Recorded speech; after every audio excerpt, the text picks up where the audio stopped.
The Holy Gospel of our Savior Jesus Christ according to John. Jesus went to the other side of the Sea of Galilee, also called the Sea of Tiberias. A large crowd kept following him because they saw the signs that he was doing for the sick. Jesus went up the mountain and sat down there with his disciples. Now the Passover, the festival of the Jews, was near. When he looked up and saw a large crowd coming toward him, Jesus said to Philip, "Where are we to buy bread for these people to eat?" He said this to test him, for he himself knew what he was going to do. Philip answered him, 6 months' wages would not buy enough bread for each of them to get a little. One of his disciples, Andrew, Simon Peter's brother, said to him, "There is a boy here who has 5 barley loaves and 2 fish, but what are they among so many people?" Jesus said, "Make the people sit down." Now there was a great deal of grass in the place, so they sat down, about 5,000 in all. Then Jesus took the loaves, and when he had given thanks, he distributed them to those who were seated. So also the fish, as much as they wanted. When they were satisfied, he told his disciples, "Gather up the fragments left over so that nothing may be lost." So they gathered them up, and from the fragments of the 5 barley loaves left by those who had eaten, they filled 12 baskets. When the people saw the sign that he had done, they began to say, "This is indeed the prophet who is to come into the world." When Jesus realized that they were about to come and take him by force to make him king, he withdrew again to the mountain by himself. When evening came, his disciples went down to the sea, got into a boat, and started across the sea to Capernaum. It was now dark, and Jesus had not yet come to them. The sea became rough because a strong wind was blowing. When they had rowed about 3 or 4 miles, they saw Jesus walking on the sea and coming near the boat, and they were terrified. But he said to them, "It is I. Do not be afraid." Then they wanted to take him into the boat, and immediately the boat reached the land toward which they were going. The Gospel of the Lord. Praise to you, O Christ. In today's gospel, Jesus does some wows, and there's a detail that we often miss, which is it was the lunch of a little boy, of a youth, that provided the material of the miracle of the feeding of 5,000, the offering of a young person. Today, we are going to receive the offering of some of our youth. They went to New Orleans for the national gathering, and they are here to share with us about their experiences. So welcome, welcome to Mateo Carpenter and Mira Stouch and Reagan Burke.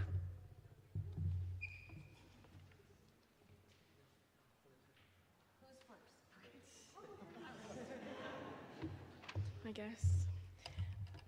Good morning, everyone.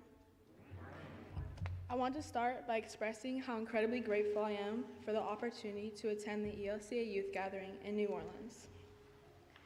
This trip was truly a life-changing experience for me and my fellow youth group members. We arrived in New Orleans full of excitement. Our Lyft driver from the airport to the hotel was great, but weirdly funny, talking about everything from music to politics and then food. Arriving at our hotel, the architecture was futuristic and amazing. I really enjoy modern design and clean lines, so it was a treat for the eye. We learned so much about our faith, ourselves, and the world around us during this trip. Of course, like any trip and group of teenagers, we had our moments of grumpiness and frustration, especially with the heat and humidity. Even though all of the early mornings and long days weighed on us, we always found a way to lift each other's spirits. Whether it was through our small group conversations, the many shared laughs, or simply just being great listeners and supporting one another, we tried to make the best of every situation. Even when we were stuck under a restaurant awning and pouring down rain for what seemed like forever, we made the best of it. The worship sessions and mass gatherings inside the Smoothie King Center were unforgettable.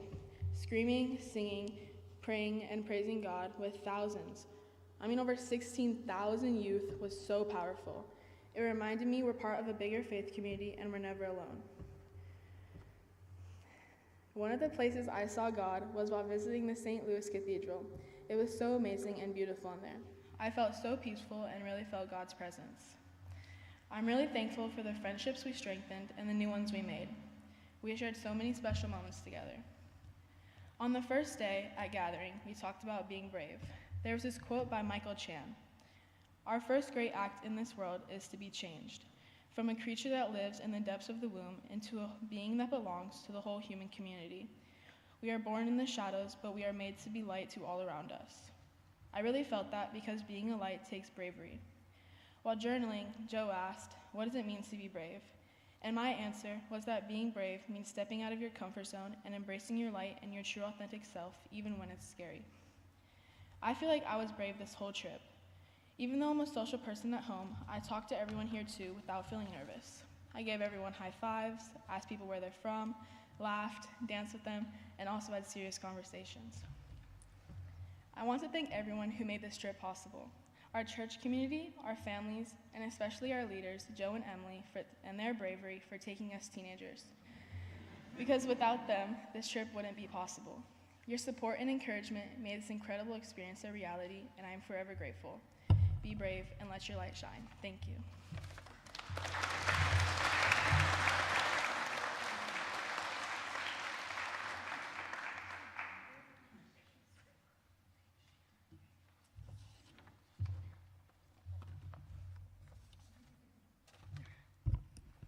Hello, everyone. I'm so grateful that we finally went on this trip. I want to thank Emily and Joe for putting up with all of us and always being there for us. Your support and guidance made this trip unforgettable, and we couldn't have done it without you. From organizing the itinerary to always being prepared for any scenario. You both played a huge role in making this experience so special. We learned a lot on this trip.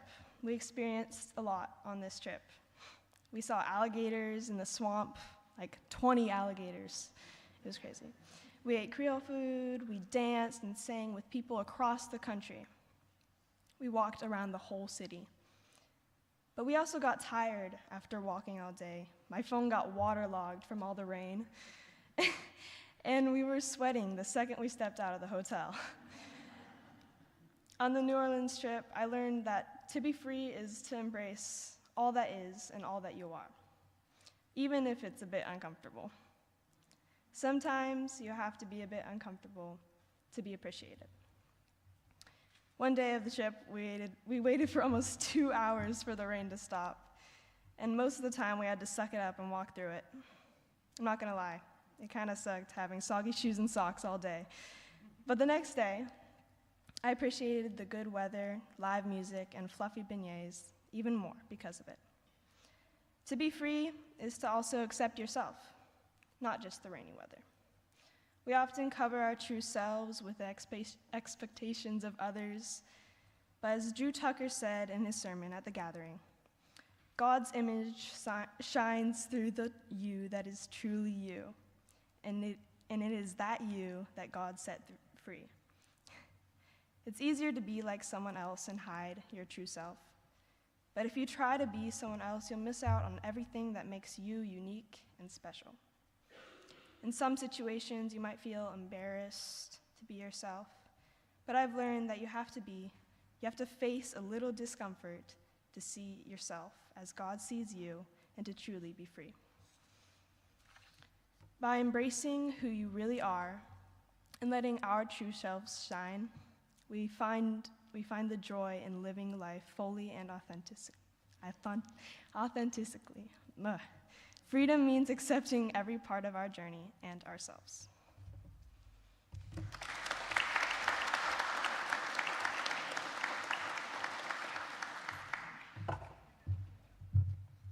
morning, everyone. My name is Mateo Carpenter, and I'd like to start by saying that I'm so eternally grateful for the opportunity for this trip to New Orleans, provided by the church, friends and family, and especially fundraisers like Mira's Charcuterie Boards. There is nothing that could have been more spiritually eye-opening for me than this trip. I can truly say that I really felt what it means to be surrounded by God's presence. I felt God's presence, especially within each moment of spending time with my friends.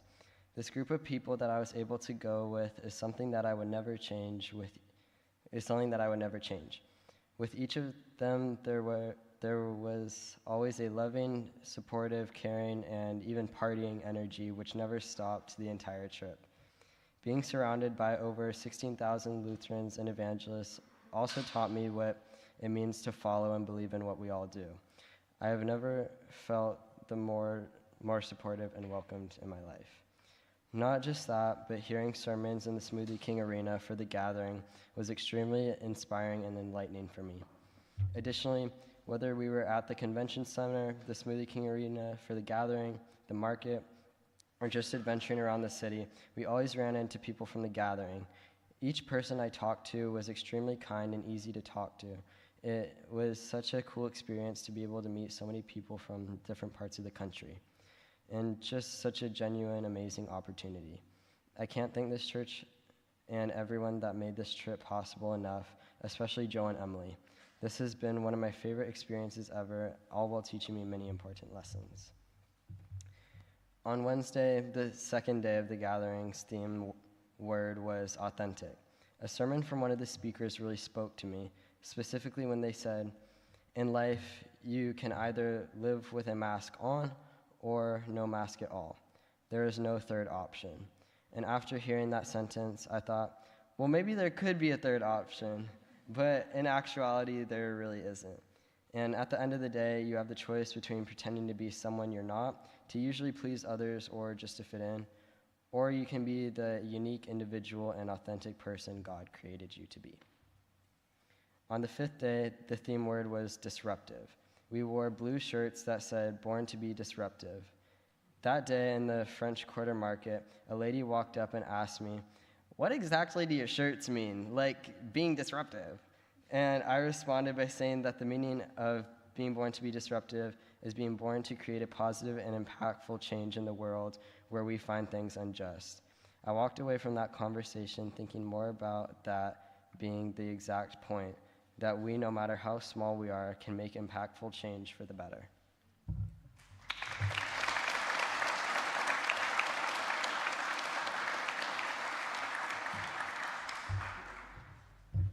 Congregation, don't we have some amazing youth?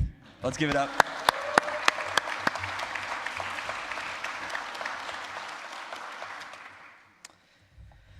The 2024 ELCA National Youth Gathering was a trip of a lifetime, as you all heard.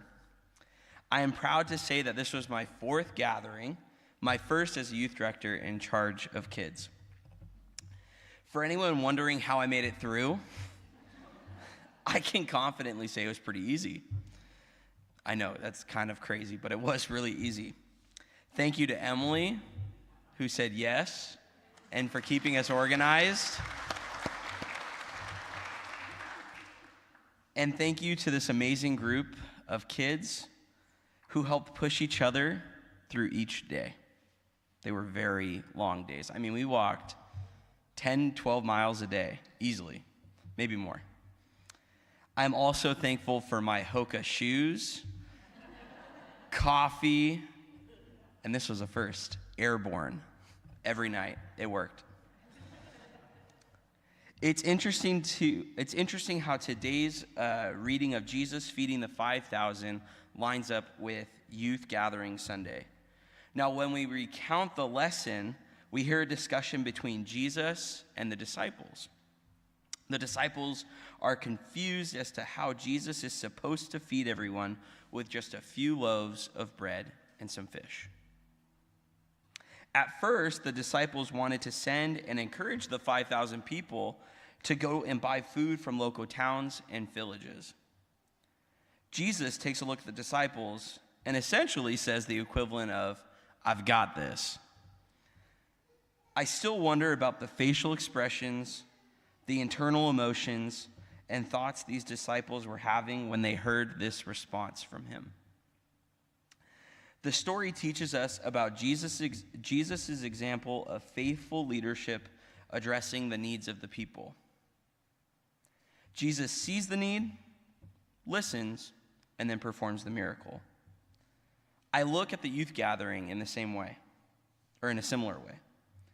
6 years ago was the last national youth gathering that the ELCA hosted. Being on a 3-year cycle, that would mean in 2021, we were supposed to have another. However, like many other things, it was postponed due to COVID. In 2022, they tried to host it again, and due to low attendance, the ELCA decided to cancel this event once more. Thousands, 17,000 in this case, of people were left in the unknown on whether we would ever have this event again. I truly think that Jesus inspired faithful leaders and gave them the ability to say yes, because Jesus knew that the kids of the ELCA needed this event. Something that I didn't know was the director of the event was considering retirement before being asked to serve as the director of the ELCA National Youth Gathering. And she felt so inspired and so called that she said, "You know what? I can postpone retirement." I thought that was pretty cool. This event is designed for youth and is essentially one youth group, one big youth group event for a week. This event is designed for youth, like I said, and Jesus knew that every kid and adult that attended needed this event, like you just heard from our kids a few minutes ago. Jesus also knew that our future generations need this event. So I thank the faithful leaders who listened to the call, answered, even if it was unclear. We thank you, and so do our kids.